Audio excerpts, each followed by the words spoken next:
नमस्कार, स्वराज एक्सप्रेस में आप सभी का स्वागत है। बात छत्तीसगढ़ की में मैं हूं आपके साथ कविता पांडे और आज का हमारा मुद्दा है चुनाव के बाद नफा नुकसान की समीक्षा। विधानसभा चुनाव के बाद राजनीतिक दलों में समीक्षा बैठकों का दौर शुरू हो गया है। इन बैठकों में चुनाव के दौरान नाराज नेताओं से हुए नफा नुकसान की समीक्षा की जा रही है। इसके साथ ही पार्टी विरोधी गतिविधियों में संलिप्त रहे नेताओं पर कार्रवाई भी की जा रही है। देखिए इस पर खास रिपोर्ट और खास मेहमानों के साथ आगे इसी पर चर्चा करेंगे। कांग्रेस मुख्यालय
फर्स्ट फेज के पूरे प्रत्याशी और सेकंड फेज के प्रत्याशियों से 1-to-1 चर्चाएं प्रभारी मैम किए हैं और इस समीक्षा में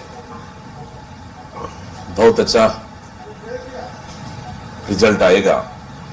हमारे प्रत्याशियों ने, पार्टी ने बेहतर चुनाव लड़ा है, बहुत अच्छा चुनाव लड़ा है और सभी प्रत्याशियों से 1-to-1 चर्चा हुई। वहीं कांग्रेस की समीक्षा बैठक पर बीजेपी प्रदेश प्रवक्ता केदार गुप्ता का कहना है कि हम लोग तो देख रहे हैं कि कांग्रेस में कितना अंतर कला है। कांग्रेस की समीक्षा ही छत्तीसगढ़ का एग्जिट पोल है। ये आपस में भी लड़ रहे हैं। बीजेपी विपक्ष में है लेकिन आज तक कोई गंभीर शिकायत नहीं आई है। कांग्रेस में तो चुनाव के बाद अभी परिणाम नहीं आए हैं, सिर्फ टवल है। भारतीय जनता पार्टी का चुनाव बहुत स्मूथ चला है। कार्यकर्ताओं ने मिलकर मेहनत की है। कांग्रेस पार्टी ने पहले भी बहुत कोशिश की कि उनके नेताओं कार्यकर्ताओं को वो मना लें, पर भाजपा जो शुरू से कह रही है असंतोष है, तो वह असंतोष मतदान के दिन तक दिखा और 2 दिन से कांग्रेस के असंतुष्ट नेता शैलजा जी से और माननीय मुख्यमंत्री भूपेश बघेल जी से मिल रहे हैं और बता रहे हैं कि यहाँ पर लोगों ने गड्ढा किया, खाई की, कांग्रेस के विरुद्ध काम किया। तो मैं कहता हूं ये कांग्रेस का जो 2 दिन का समीक्षा हो रही है ना, ये भाजपा का एग्जिट पोल है कि वहां कितनी बदमाशी हुई। इसलिए भाजपा स्पष्ट बहुमतों से जो काम कर रही थी, कार्यकर्ताओं ने काम किया भाजपा के और वो अंतर कलह किए, तो भाजपा स्पष्ट मतों से जीत रही है। यही तो एग्जिट पोल है जो कांग्रेस ने 2 दिनों में दे दिया। बहरहाल छत्तीसगढ़ में विधानसभा चुनाव संपन्न हो गया है। अब 3 दिसंबर को मतगणना और चुनाव परिणाम आने वाला है। इसके पहले दोनों पार्टियां अपने जयचंदों की पहचान करने में जुटे हैं ताकि चुनाव में हुए नफा नुकसान का आकलन किया जा सके और पार्टी विरोधी काम करने वालों पर कार्रवाई की जा सके। स्वराज एक्सप्रेस के लिए रायपुर से दिलीप साहू की रिपोर्ट। और इसी मुद्दे पर हम चर्चा करेंगे। ज्यादा चर्चा के लिए हमारे साथ खास मेहमान भी मौजूद हैं। कांग्रेस से प्रवक्ता रुपेश दुबे जी हमारे साथ हैं। रुपेश जी बहुत स्वागत है आपका। बीजेपी प्रवक्ता निश्चय वाजपेयी जी है। निश्चय जी आपका भी बहुत स्वागत है। और वरिष्ठ पत्रकार पीसी रथ जी हैं। पीसी रथ जी आपका भी बहुत स्वागत है। सबसे पहले आज चलेंगे वरिष्ठ पत्रकार पीसी रथ जी के पास। पीसी रथ जी, मतदान तो हो चुका है लेकिन अब सभी पार्टियों को और बात करें जनता को इंतजार है अब 3 दिसंबर परिणाम का। हर जगह यही बात चल रही है। यदि बात करें तो आपस में यही बात चल रही है कि किसकी सरकार बन रही है, क्योंकि दावे तो हैं, दोनों ही पार्टी कर रही है और कौन कितनी सीटों से जीत रहा है। आपका क्या विश्लेषण है पीसी रथ जी? जी, लोकतंत्र में जो आजमाइश दोनों दलों ने की, अपने अपने घोषणा पत्र जनता के सामने रखा और चुनाव में पूरे शिद्दत से पूरी मेहनत दोनों पार्टियों की तरफ से जिस तरह से हुई है, राष्ट्रीय नेताओं ने जिस तरह से लगातार दौरे किए, राष्ट्रीय केंद्र सरकार के मंत्रियों का बार बार दौरा रहा, प्रधानमंत्री का दौरा रहा जी, तो इससे ये तो समझ में आ रहा है कि लोकसभा चुनाव का कहीं ना कहीं इसको एक तरह से ट्रेलर माना जा रहा है। किसी भी तरह के इस राज्य की सीट विधानसभा के चुनाव में दोनों राष्ट्रीय दल पीछे नहीं रहना चाहते। पूरी कोशिश है किसी तरह से जनता को रिझाने की।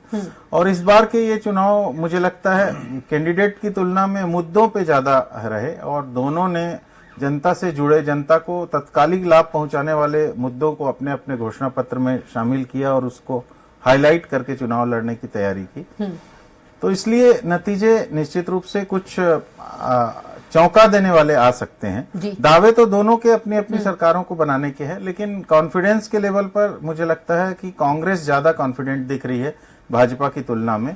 और ऊपर से नीचे तक के जो एक सत्ता हासिल करने वाले दल में जो खलबली होती है, वहां पर जो उठापटक होती है, वो चीजें कांग्रेस में ज्यादा नजर आ रही हैं।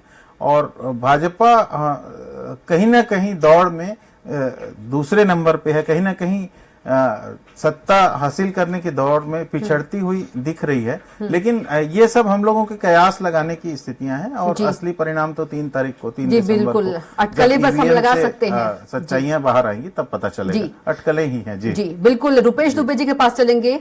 रुपेश दुबे जी, 2 दिनों तक समीक्षा बैठक हुई और दीपक बैच जी ने कहा है कि 75 पार से जीत कर आएंगे, लेकिन वहीं रमन सिंह की बात करें, पूर्व सीएम रमन सिंह कह रहे हैं कि बहुमत के साथ बीजेपी की सरकार बनेगी। जी नमस्कार। जी नमस्कार। राजनांदगांव विधानसभा में डॉक्टर रमन सिंह जी स्वयं चुनाव हारने की स्थिति में हैं और वो मिथ्या अनर्गल आरोप लगाने का काम, जिस दिन मतदान हुआ उसके तत्काल बाद रायपुर में जिस प्रकार से इन्होंने पत्रकार वार्ता की, उससे उनकी हताशा स्पष्ट नजर आई। देखिए, ये चुनाव भरोसे पे छत्तीसगढ़ में जिस प्रकार से कांग्रेस की सरकार ने भरोसा कायम किया और उसके बाद गारंटी, मोदी की गारंटी वह व्यक्ति देता है जिसके सामान में खोट होने की पूरी संभावना रहती है। और मोदी की गारंटी देने के बाद भाजपा, ये तो स्पष्ट हो गया कि भाजपा पार्टी नहीं, वो कमल फूल के निशान पर नहीं, मोदी के नाम पे चुनाव लड़ी है। और मोदी जी ने मोदी की गारंटी के एक भी मुद्दों को अपने मंच के माध्यम से कोई गारंटी नहीं दी, कोई सहमति नहीं दी। क्योंकि छत्तीसगढ़ की जनता के साथ साथ देश की जनता जानती है, 15 लाख रुपए उन्होंने दिए नहीं, 2 करोड़ रोजगार दिए नहीं, किसानों के आय दुगना हुआ नहीं। अच्छा रुपेश जी, ठीक है रुपेश जी, 2 दिन की जो समीक्षा बैठक हुई उसमें क्या कुछ निकल कर सामने आया? कितनी सीटों से कांग्रेस जो है वो जीत रही है? क्योंकि केदार कश्यप जी तो कह रहे हैं कि अंतरकलह है, कई टुकड़ों में जो कांग्रेस है वो टुकड़ों में है कांग्रेस।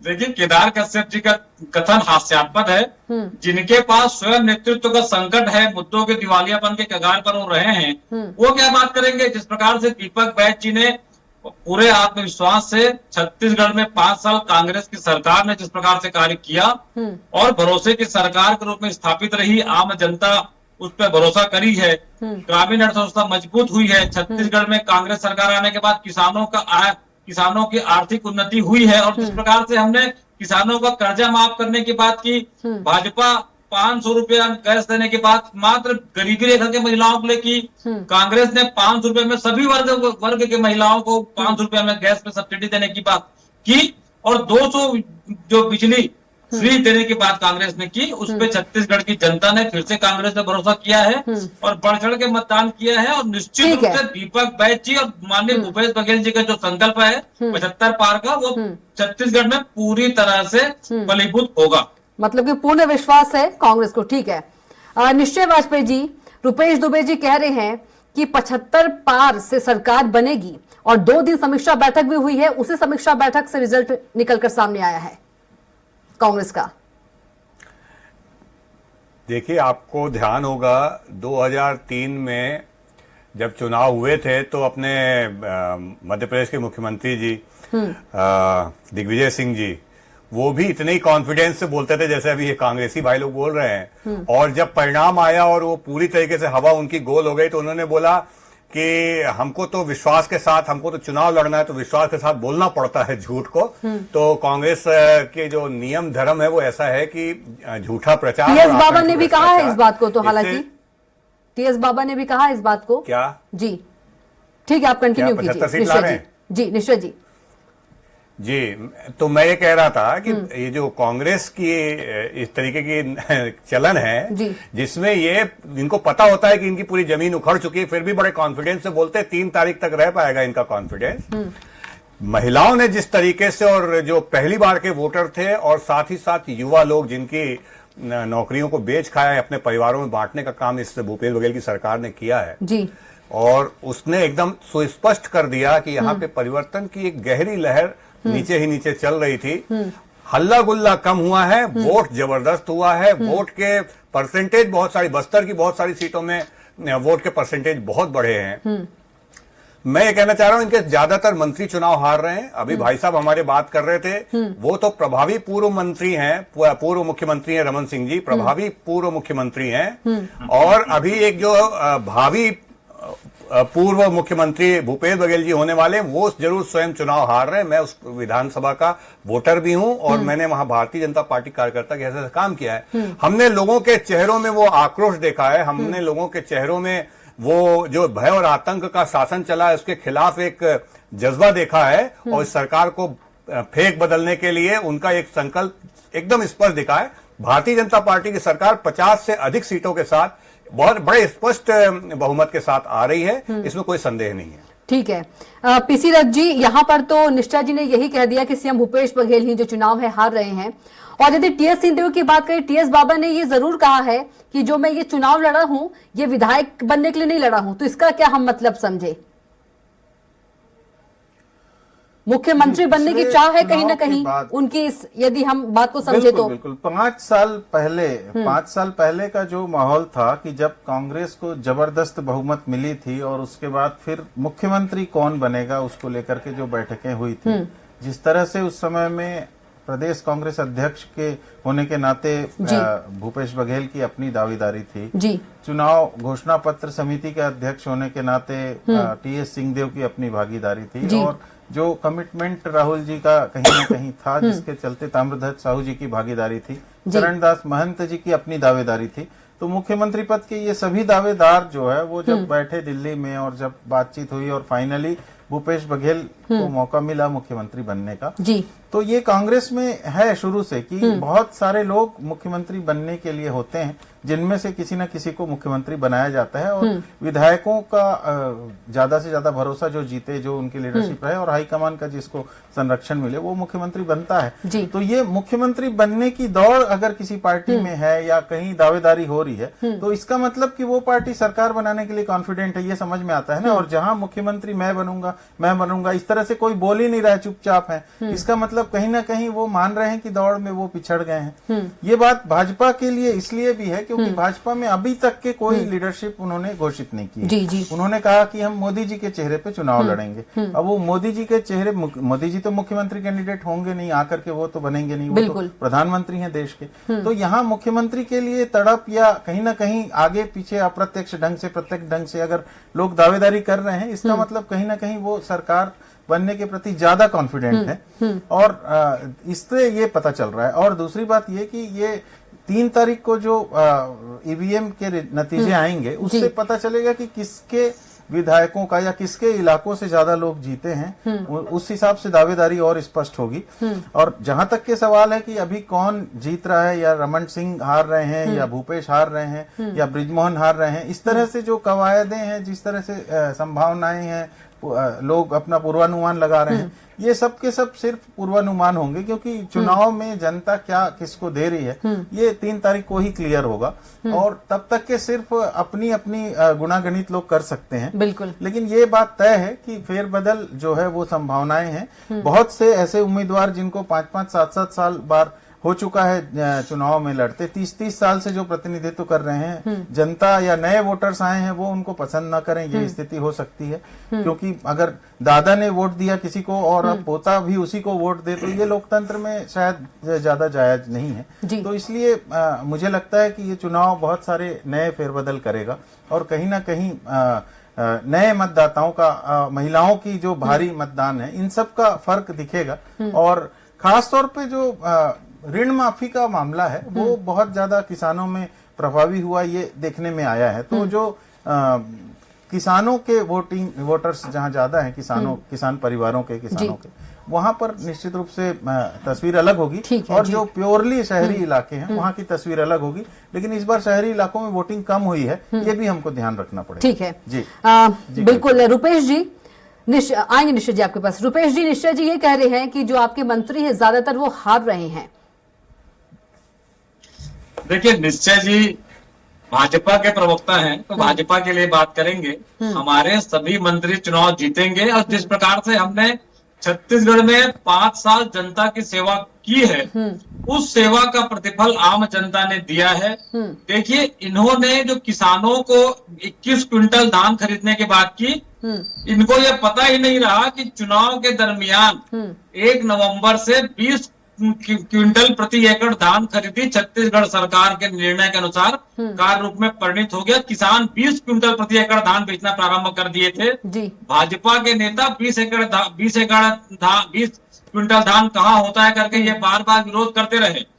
बार बार ये 3100 में धान खरीदी की बात करते रहे। इन्होंने 2100 ना तो दिया और 300 रुपया बोनस देने की बात भी ये बार बार करते रहे। रुपेश जी, ठीक है, जो महिलाओं की वोटिंग हुई है, अच्छी खासी वोटिंग हुई है, क्या लगता है किसके पक्ष में महिलाओं की जो वोटिंग है वो हुई है? जिस प्रकार से छत्तीसगढ़ में कांग्रेस सरकार ने महिलाओं को संरक्षित किया, महिलाओं को महिला स्व सहायता समूह है उनके लिए सीमांट की स्थापना की, उनके कर्जे माफ किए और महिलाओं की जो स्थिति छत्तीसगढ़ में सुदृढ़ हुई, उसके कारण महिलाओं ने बढ़ चढ़ करके भूपेश बघेल जी के नेतृत्व वाली कांग्रेस सरकार के पक्ष में मतदान किया है। पर पिछले 15 वर्षीय कार्यकाल में देखे हैं कि महिलाओं को योजनाओं के लाभ दिलाने के नाम पे श्रमिक बना दिया जाता था और किन तरह की जो साइकिल सिलाई मशीन बांटी जाती थी, कांग्रेस सरकार आने के बाद उन्हें राशि प्रदान करके उन्हें सक्षम बनाने का काम कांग्रेस ने किया, सशक्त करने का काम। मतलब जो महिलाओं को लेकर योजना थी उसका लाभ मिला, इसलिए उससे प्रभावित होकर कांग्रेस के पक्ष में महिलाओं का वोट गया है। निश्चय जी, निश्चित रूप से। ठीक है निश्चय जी। अभी देखिए, ये तो बड़ा, मैं अब इसमें क्या बोलूं, रुपेश भाई बेचारे मैं तो नाम ले सकता हूं, नाम नहीं लूंगा, उचित नहीं होगा। जो मंत्री इनके चुनाव हार रहे हैं, बड़ा स्पष्ट इनको भी है। लेकिन महिलाओं के साथ क्या है, निश्चय जी इतना फुल कॉन्फिडेंस, निश्चय जी एकदम फुल कॉन्फिडेंस आप बोल रहे तो नाम भी ले दीजिए, जब सब तो आप बोल ही रहे हैं मंत्री नाम। आपको नहीं, आप सुनिए ना, मैं तो कविता जी आपकी डिबेट में आता रहा हूं, आता रहूंगा। अपन इसको 3 तारीख के बाद रुपेश भाई को बैठा लिएगा। कम कम ये तो हो जाएगा, निश्चय जी ने भविष्यवाणी की थी। निश्चय जी, आधे से ज्यादा मंत्री चुनाव हार रहे हैं। ये तो हो जाएगा कि निश्चय जी ने भविष्यवाणी की थी, अगर आप नाम ले देंगे तो। हाँ, आधा से ज्यादा मंत्री चुनाव हार रहे हैं, आधा से ज्यादा, और जिनकी स्थिति बड़ी खराब है, कवासी लखमा जी की स्थिति बहुत खराब है। लिख लेती हूं और आप आश्चर्य मत करिएगा कि मोहम्मद अकबर जी और आपके रविंद्र चौबे जी चुनाव हार जाएंगे। मैं आपको नाम बोल रहा हूं, इनके चाहे जो भी दावे हो आपको अभी सामने आ जाएगा। और मैंने तो भूपेश बघेल जी का नाम लिया है। सुनिए, एक मुख्यमंत्री हमारे छत्तीसगढ़ में पहली बार है जिनकी स्थिति बड़ी टाइट है, ठीक है। अब मैं आप 2-3 मुद्दे छोड़ जाएंगे जिन पे आना चाहता हूं। अच्छा, अगर आपकी बात गलत निकली, निश्चय जी आपकी भविष्यवाणी गलत निकली तो मोदी की गारंटी जैसी बात है। ठीक है, मैं आपसे सार्वजनिक तौर पे अपनी गलतियों का क्षमा मांग लूंगा कविता जी। नहीं, मेरे से मत मैं आपसे ये कह रहा हूँ, मेरा कोई रोल नहीं है। सुनिए, तो 2-3 बिंदु छूट जाएंगे। ये बड़ा अजीब तर्क मुझे लगता है कि अगर किसी पार्टी में रस्साकसी नहीं है 2-3 नेताओं के बीच में मुख्यमंत्री बनने की, मतलब उनके कॉन्फिडेंस की कमी है कि उनकी सरकार बन रही है। बड़ा अजीब तर्क है, इसका कोई औचित्य नहीं है। हमारे यहाँ हर चीज अनुशासनात्मक तरीके से, और कार्यकर्ता, कोई भी कार्यकर्ता जिसके प्रति भाव आएगा कि इसको मुखिया बनाना चाहिए, ऐसा विधायक दल में तय हो जाएगा। दूसरी बात यह है, जहां तक ऋण माफी, महिला समूह का ऋण माफी, इन्होंने क्या झूठ बोल रहे हैं। इन्होंने महिला समूह के काम छीने और शराबबंदी का वादा किया था, गंगा जल की कसम उठाई थी, और इन्होंने शराब को 4 गुना ढेबर के दारू गैंग के माध्यम से, आपराधिक गैंग के माध्यम से, इन्होंने ढेबर के दारू गैंग के माध्यम से, आपराधिक गैंग के माध्यम से छत्तीसगढ़ में अवैध शराब की वो बिक्री कराई गली कूचों में, मोहल्लों में। महिलाएं त्रस्त, उनके परिवार जो है इतने दुखी, और वो महिलाओं ने निकल करके वोटिंग किया है। वहीं पे महिलाओं के स्वाभिमान के लिए और आर्थिक सुदृढ़ीकरण के लिए भारतीय जनता पार्टी की जो मैतारी वंदन योजना आई है उसको आशीर्वाद दिया है।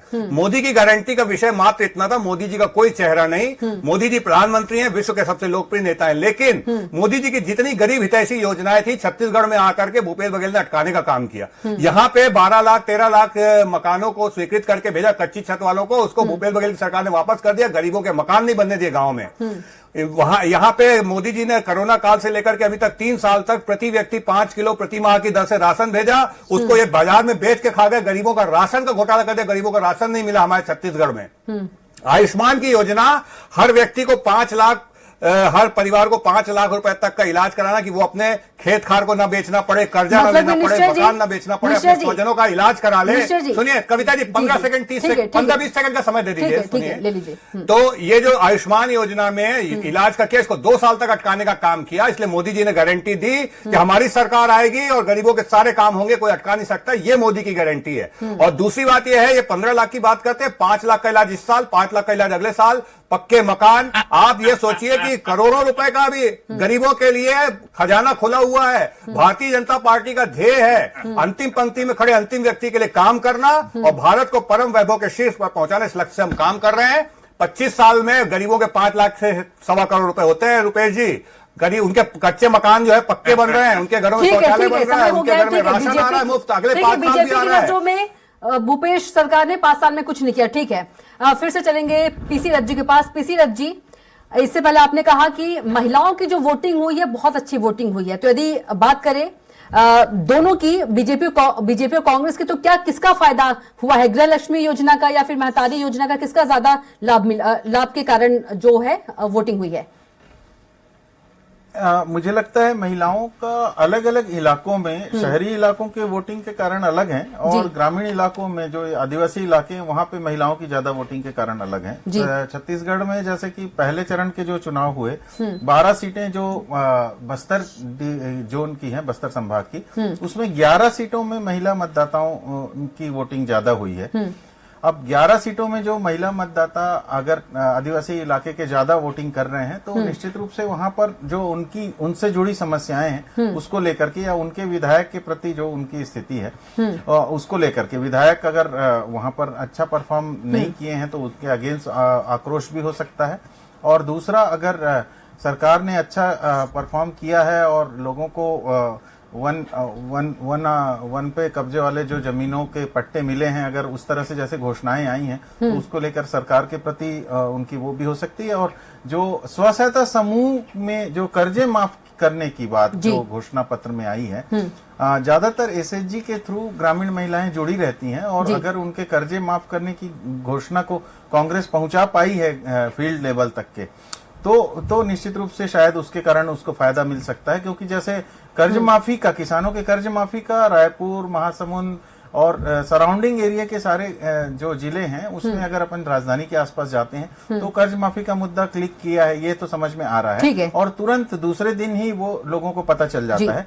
इसी तरह से जो शहरी महिलाओं हैं उनको असर पड़ता है, वो गैस के रिफिलिंग के लिए जो 500 रुपए की छूट वाली बात जो कर रहे हैं, सब्सिडी की बात कर रहे हैं, तो उसका फायदा जो है मिल सकता है। ठीक है। तो ये मुद्दे अलग अलग विधानसभा क्षेत्रों में अलग अलग हो सकते हैं। और कहीं पर विधायकों के प्रति आक्रोश की बात अगर हो, जैसे धमतरी में कुरुद आता है, कुरुद में बहुत ज्यादा मतदान हुआ है, तो उसमें मुझे लगता है कि शायद वो बदलाव का मतदान हो सकता है। तो हर जगह पे अलग अलग चीजें हैं।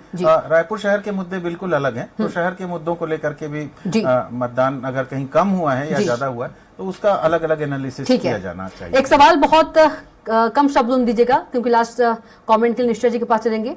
रुपेश दुबे जी, आपकी बात मान लेते हैं कांग्रेस की बात की, कांग्रेस की सरकार बन रही है, सीएम का चेहरा कौन होगा? क्योंकि टीएस सिंहदेव ने इशारा कर दिया है कि मैं विधायक लड़ने के लिए चुनाव मैंने नहीं लड़ा है, तो आप बता दीजिए।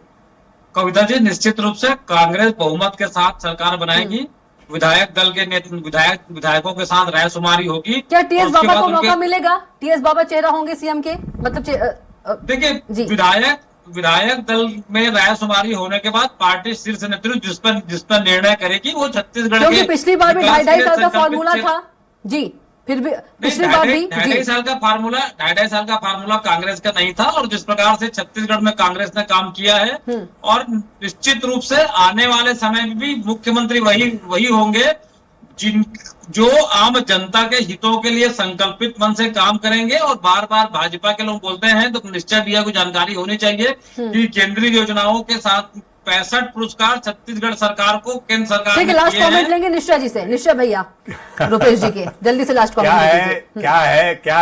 क्या है जैसे किसी सेमिनार में ये गए, किसी कार्यक्रम में गए, इनको कोई मोमेंटो पकड़ा दिया, ये प्रचारित कर देते कि इनको इनाम मिल गया है। ऐसे तो ये सरकार है।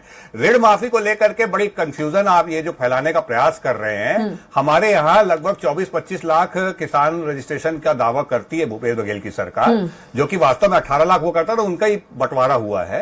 तो ये 24-25 लाख भी पकड़ लें तो हमारे 1 करोड़, 2.25 करोड़ या के 2 करोड़ के जो हमारे मतदाता हैं उनके बीच में इसका रेशियो 40% आता है।